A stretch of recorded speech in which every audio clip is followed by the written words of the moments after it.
Have you ever felt like your life was falling apart, only to realize later that God was building something far greater beneath the ruins? What if I told you that everything you thought was breaking you was actually blessing you in disguise?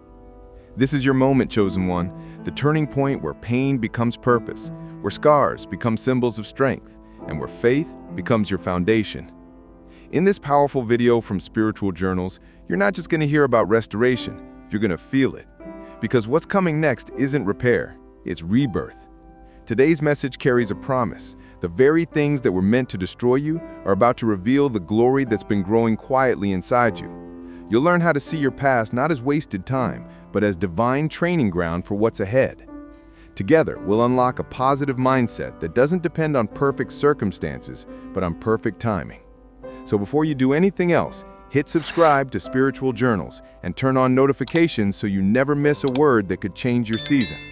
Every click, every share helps us spread God's word farther and awaken more souls just like yours. Thank you for being here. Thank you for listening when the world told you to give up. This is your call to rise, to rebuild, to remember who you are. Let's step into the blueprint of heaven together, because what's about to unfold will not just rebuild what broke, it will reveal who built you. The irony of survival. There's a holy irony in the way God works, isn't there? The very moments people counted you out were the same moments heaven was counting you in. They saw your silence and thought you had nothing left to say, but God saw that silence as sacred space, the place where He could finally speak without interruption. While others whispered that you'd fallen off, heaven was busy writing your comeback. You were never losing, you were learning. You weren't buried, you were being planted. Because the thing about divine construction is this: it often looks like destruction at first. What was falling apart in your life wasn't failure, it was foundation work. God was tearing down the unstable to build something unshakable. Your stillness wasn't surrender, it was strategy. The world only sees the pause, but heaven sees the preparation. The quiet season, the hidden years, the waiting, the uncertainty, all of it was God drawing new blueprints for your destiny. You thought you were stuck in delay, but you were actually in design. Every unanswered prayer, every closed door, every lonely night was part of the setup for your breakthrough message. You didn't realize it then, but God was teaching you something that could only be learned through survival. The strength you carry now wasn't born in comfort, it was forged in chaos. The peace you walk with wasn't gifted, it was wrestled for. You have lived through storms that others didn't believe you could survive, and now you carry a calm that doesn't need to explain itself. That's the irony. They thought the storm would destroy you, but it taught you how to sail. The Bible is filled with this pattern of divine reversal. Think of Joseph. His brothers thought they had buried his dream when they threw him into the pit, but God was only planting the seed of his purpose. What they called an end was actually an introduction. The pit was the pathway to the palace. Or consider Daniel in the lion's den. The world expected a funeral, but God turned it into a testimony. The same lions that were meant to devour him became the proof that he was never alone. That's what God does. He takes what was supposed to finish you and uses it to furnish your future. Every hardship becomes holy when you realize God was in it all along. You see, survival isn't about what you came through. It's about what came out of you because of it. You came out wiser. You came out softer. You came out less attached to what doesn't matter and more anchored to what does. You came out aware of God's presence in ways you never were before.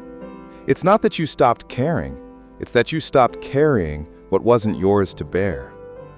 There's a reason Isaiah 61 says that God gives beauty for ashes and the oil of joy for mourning. He never leaves you in ruins. He rebuilds you with revelation. The ashes of what you lost are now the soil where your new season will grow. The very thing that was meant to humiliate you will be the thing that elevates you. Because God never wastes pain. He recycles it into purpose. You may not have realized it, but while you were trying to hold yourself together, heaven was holding you. When you had nothing left but tears, God was collecting them like seeds, preparing to water your future with the faith you didn't know you were planting. Psalm 126 says, "Those who sow in tears shall reap in joy." You were sowing even when you thought you were breaking. You were sowing in silence, in patience, in surrender. That's why joy is coming, not as a fleeting feeling, but as a divine return. The irony of survival is that you came out of what should have killed you more alive than ever. You thought you were losing yourself, but you were actually finding your strength. You thought God was distant, but He was closest when you were on the floor. He was whispering in the cracks, speaking through the quiet, proving that His love doesn't always roar, it often rebuilds in whispers. And now, you're standing on the other side of it all, not as the victim, but as the vessel. You carry wisdom that can't be taught, endurance that can't be borrowed, faith that doesn't flinch. Your life has become a living sermon, a breakthrough message written in scars and grace. And here's the deeper revelation. God doesn't just restore your circumstances, He restores your understanding. He helps you see why certain things had to break, why certain people had to leave, why certain seasons had to end. Because if they hadn't, you would have stayed too small for the magnitude of the mission He placed in you. Every disappointment was divine direction. Every delay was disguised deliverance. What looked like rejection was actually redirection. You were never being punished, you were being positioned. And now, looking back, you can see that the pain had purpose. You can see that the collapse was construction. You can see that God was never silent. He was speaking in the language of patience. So don't despise your survival story. It's not your shame, it's your scripture. It's the evidence that fire refines, that brokenness births clarity, and that peace is born when you finally stop fighting the process. You are not defined by what you lost. You are defined by what survived. You didn't just make it, you matured. And that, chosen one, is the irony of survival. What tried to kill you was really trying to crown you. God didn't just save you from the fire, He anointed you in it. The divine architecture of pain. There is a beauty hidden in the blueprint of your suffering, a sacred pattern that only God could draw.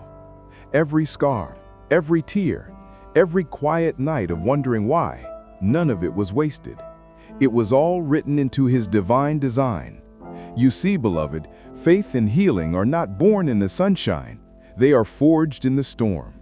They are carved into your spirit in the seasons you thought would destroy you. What looked like breaking was actually building. What looked like chaos was construction. God wasn't tearing you apart. He was removing what couldn't hold the weight of your destiny. You thought you were losing everything, but you were really gaining foundation.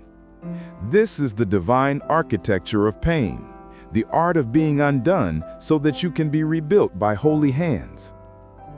Every scar became a signature of His mercy. Every tear watered the soil of a new beginning. You thought your heart was shattered, but He was rearranging the pieces into something stronger. The Bible says in Psalm 147:3 that God heals the brokenhearted and binds up their wounds. That means your pain wasn't permanent. It was preparational. The breaking was never the goal. It was the bridge to your blessing.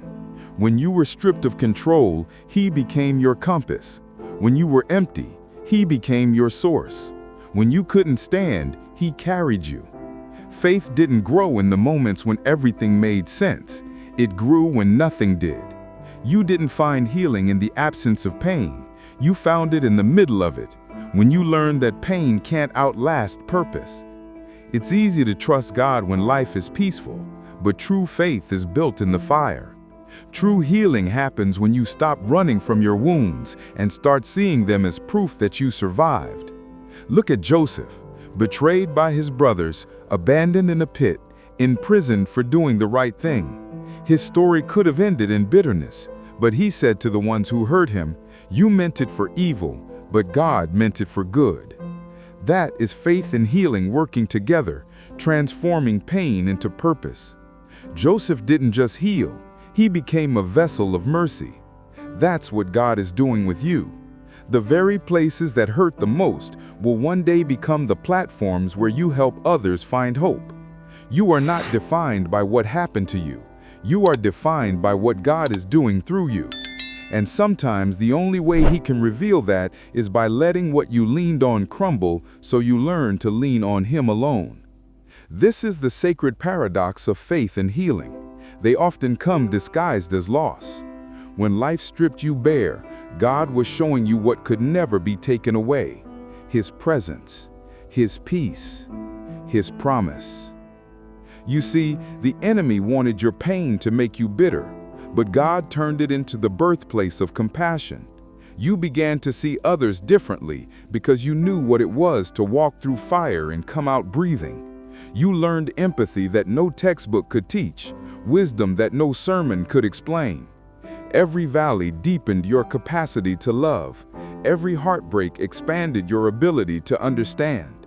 And now, when people look at you, they see the quiet strength of someone who has been held by God Himself. This is what it means to be a living testimony of faith and healing. You're no longer just a survivor.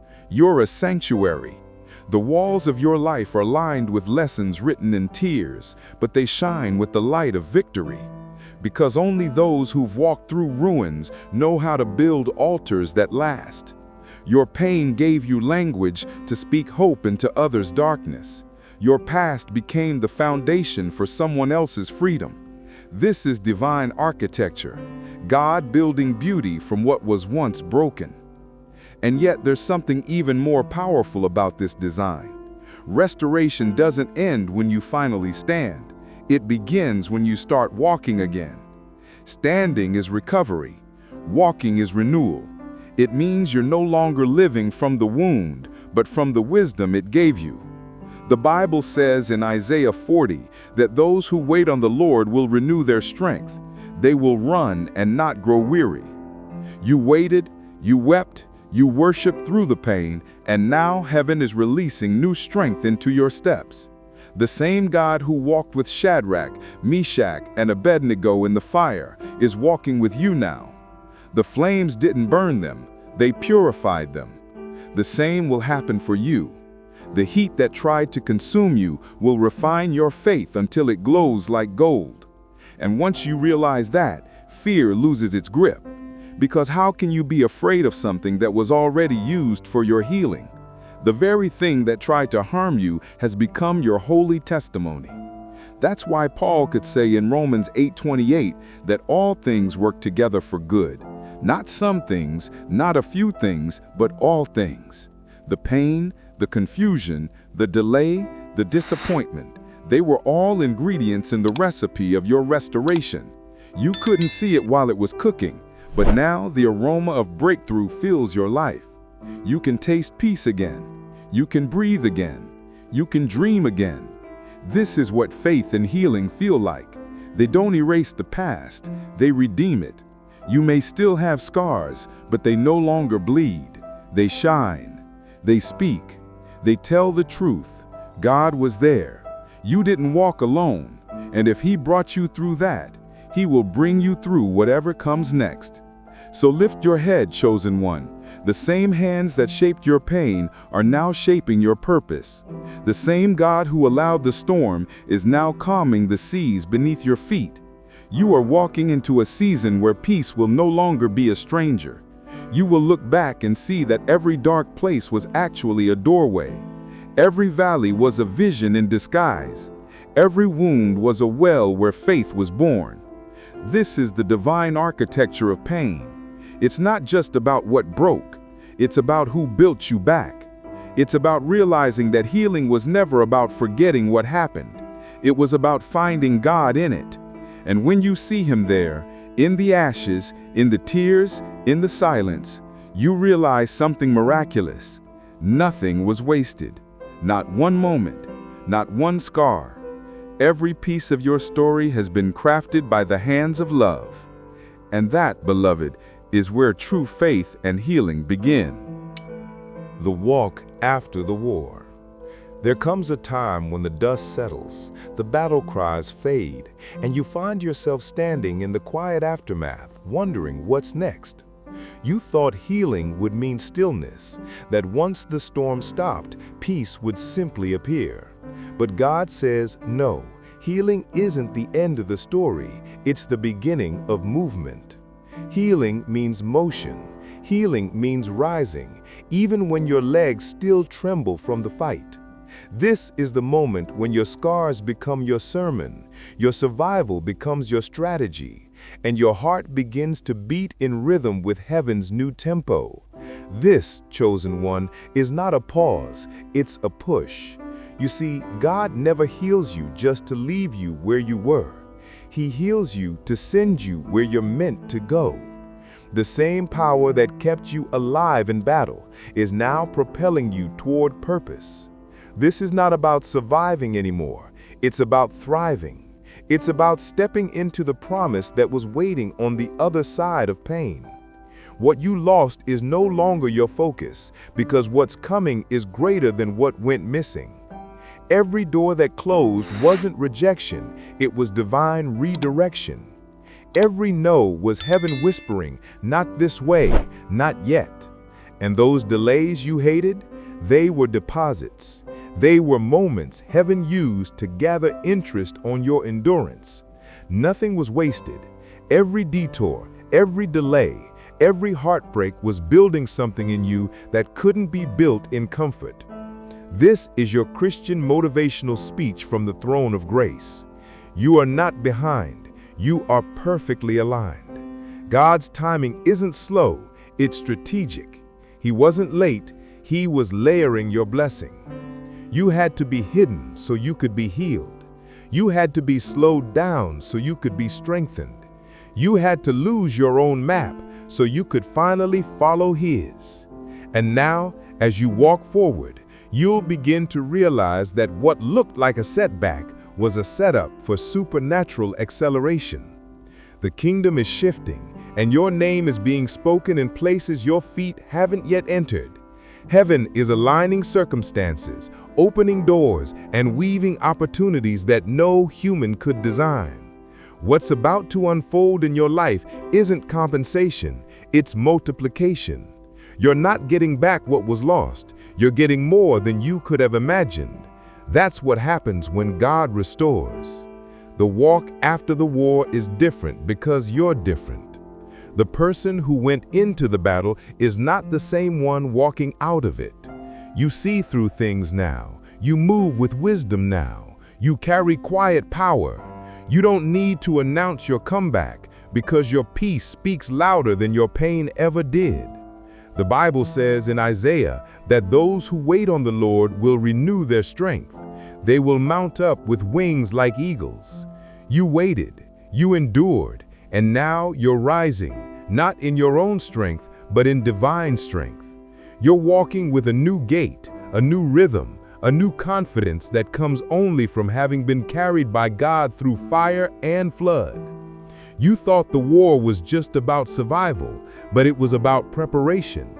God was training your spirit for greater territory. The wilderness was your classroom.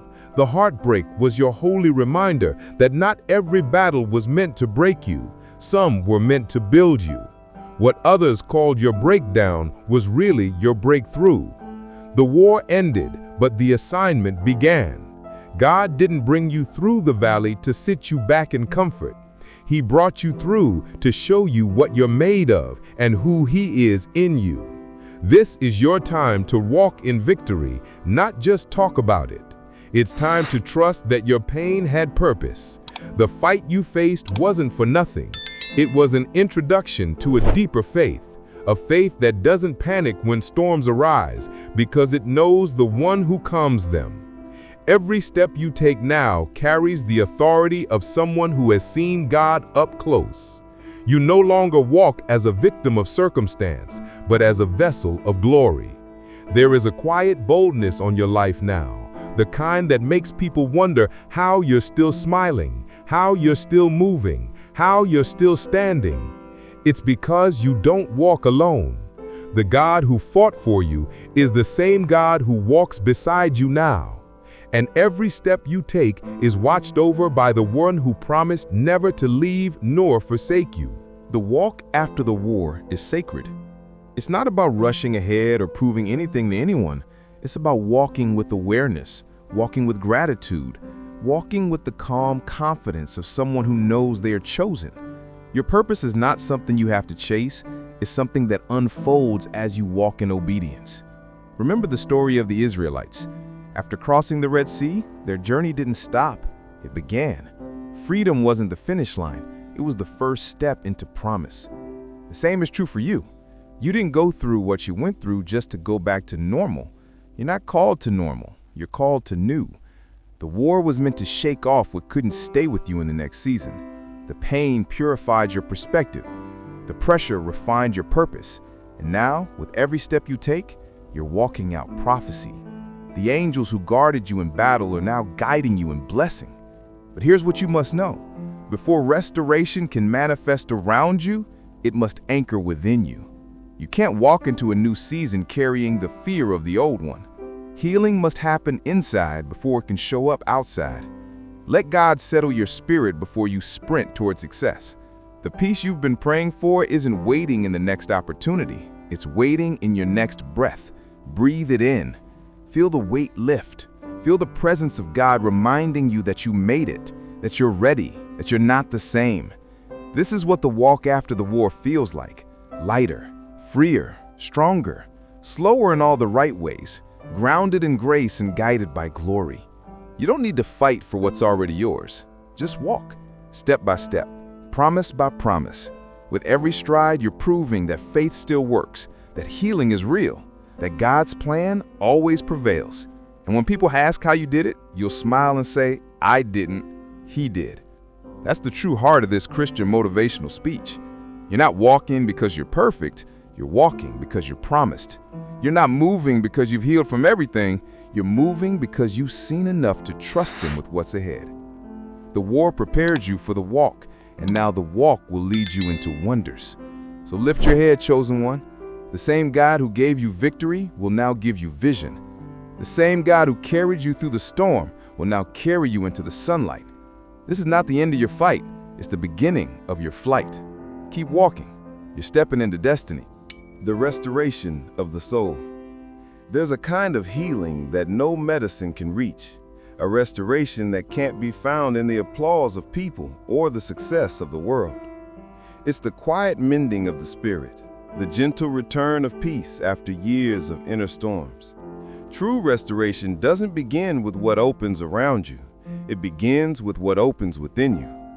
It starts the moment you stop chasing what's missing and start resting in what's already present, God's presence.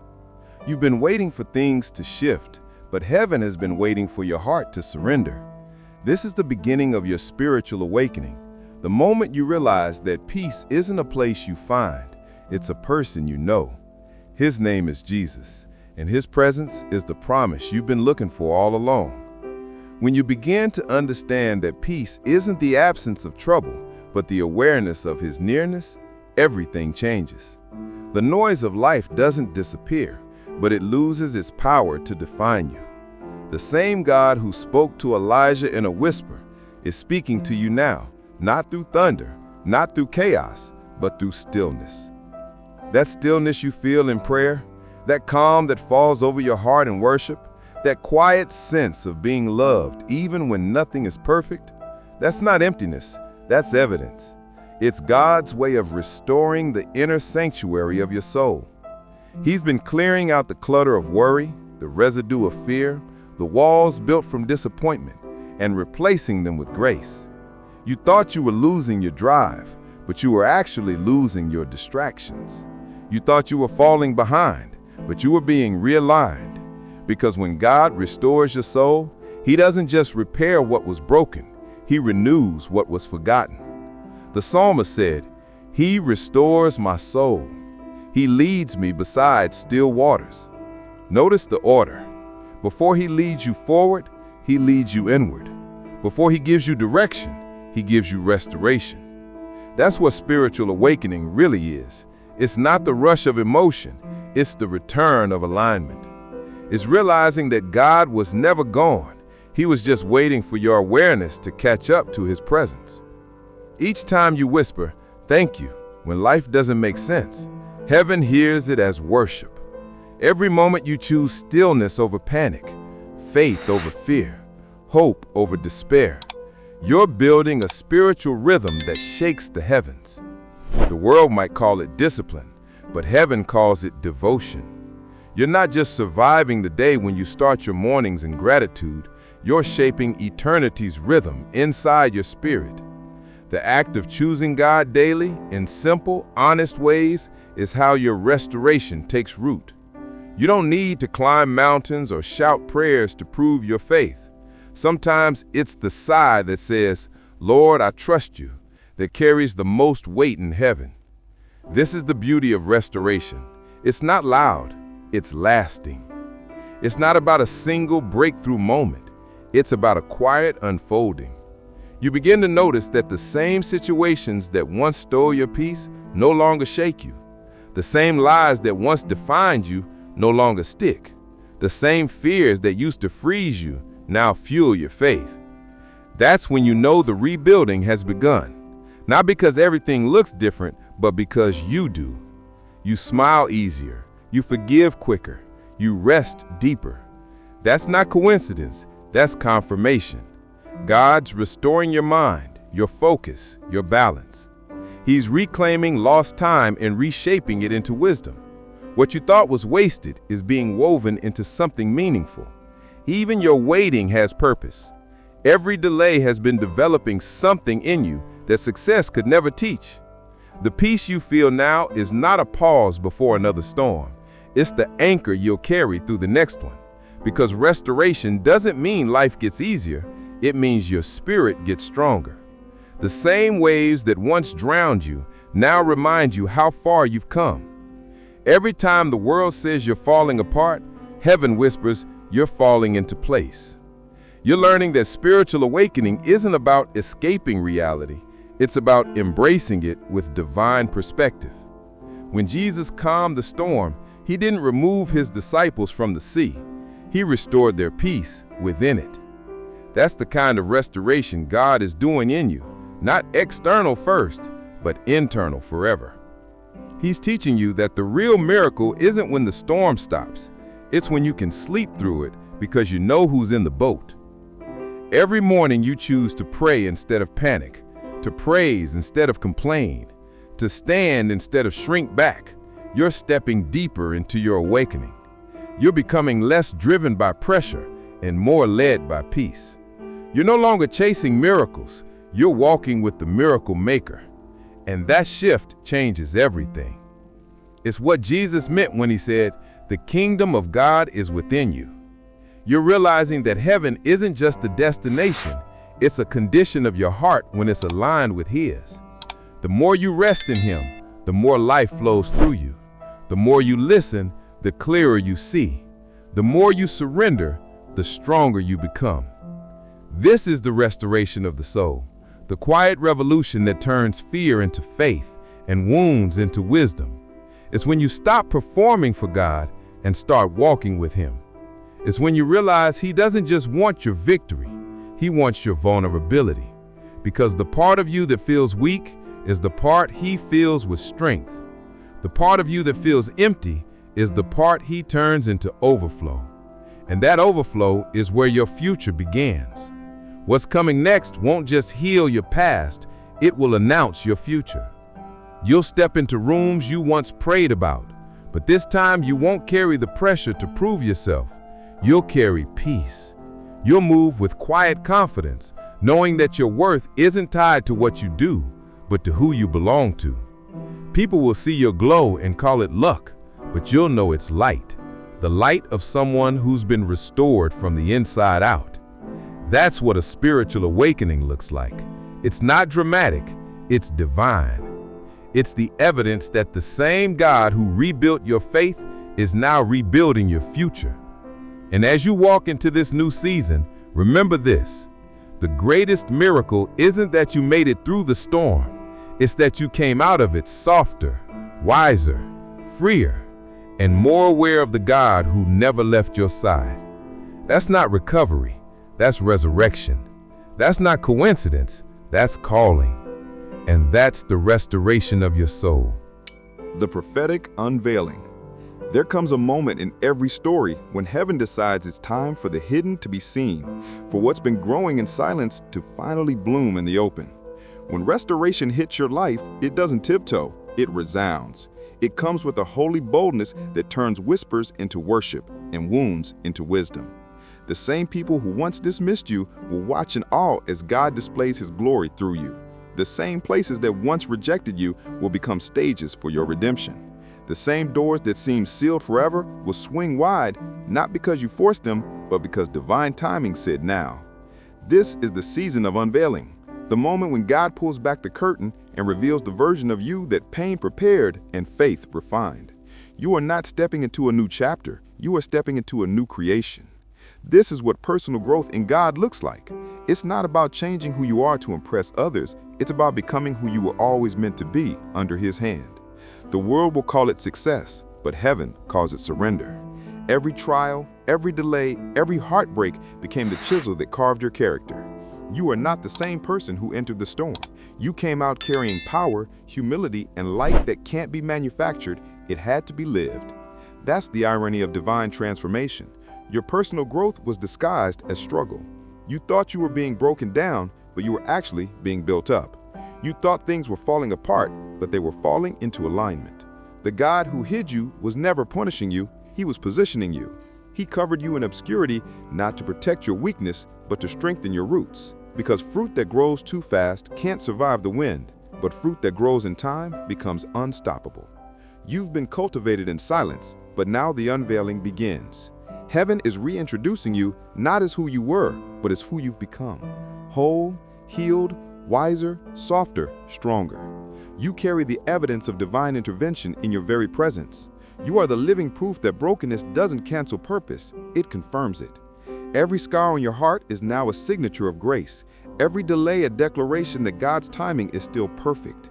What you thought was the end was simply the editing process. God wasn't rewriting your story, He was refining it. That's what the prophetic unveiling feels like. It's not an explosion, it's an evolution. Suddenly, the rooms that once felt too big for you now fit perfectly because you've grown into them. The tables that once intimidated you no longer shake you because you've learned who brought you there. This is not arrogance, it's awareness. It's the peace that comes from knowing that what you carry wasn't achieved, it was anointed. This is the fruit of personal growth, the evidence of spiritual maturity, the quiet strength of someone who's walked with God through fire and come out as gold. Think of Joseph again, the dreamer turned prisoner turned ruler. The unveiling of his destiny didn't happen when he was dreaming, it happened in the waiting, in the dark, in the places where he thought he was unseen. But when God decided to unveil him, there was no force in Egypt that could stop the elevation. The prison door didn't need a key because heaven held the command. When the time was right, Pharaoh called his name, and the one who was overlooked became the one who oversaw. That's what divine unveiling does. It takes what was hidden and turns it into history. You may not see it yet, but heaven already does. You're walking into rooms where your name has already been mentioned. You're stepping into opportunities that have already been prepared. You're about to meet people who will see the oil on your life and recognize that you were chosen long before you were noticed. And that's why your peace will preach louder than pain ever did. Your calm, your consistency, your quiet confidence, they speak of the one who sustained you. Your resilience is your sermon now. You don't need a platform to minister because your life already does. Every time you choose grace instead of bitterness, you're preaching. Every time you forgive when it's hard, you're prophesying. Every time you rise after being knocked down, you're revealing the power of God's presence. That's the prophetic unveiling. It's not about being seen, it's about being significant. It's the revelation that your personal growth wasn't just for you, it was for those watching, those who doubted, those who need to see that faith still works and love still wins. You have become a walking reminder that God never forgets His promises. And even now, before the world sees it, heaven is already celebrating it. Angels are rejoicing not because you've arrived, but because you've awakened. You stepped into awareness of who you are and whose you are. This is the fruit of every silent season, the peace that can't be shaken and the joy that can't be stolen. The unveiling isn't just about your success, it's about your surrender. God isn't showing off what you've built, He's showing off what He built in you. And as you step forward, remember this: the same grace that carried you here will continue to carry you forward. Don't rush the moment. Let it unfold naturally. The spotlight of heaven doesn't blind, it blesses. It's gentle, it's pure. It reveals not just your victory, but God's glory through it. So walk into this new season with humility and holy confidence. You don't have to announce your arrival, your presence will speak. You don't have to prove your worth, your growth already has. What's ahead of you isn't random, it's redemptive. What's waiting for you isn't luck, it's legacy. And when people see the glow on your life, they'll call it favor, but you'll know it's fulfillment. It's the evidence that God's promises don't expire.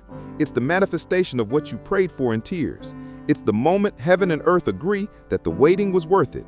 This is your prophetic unveiling, your divine introduction, your holy rebirth.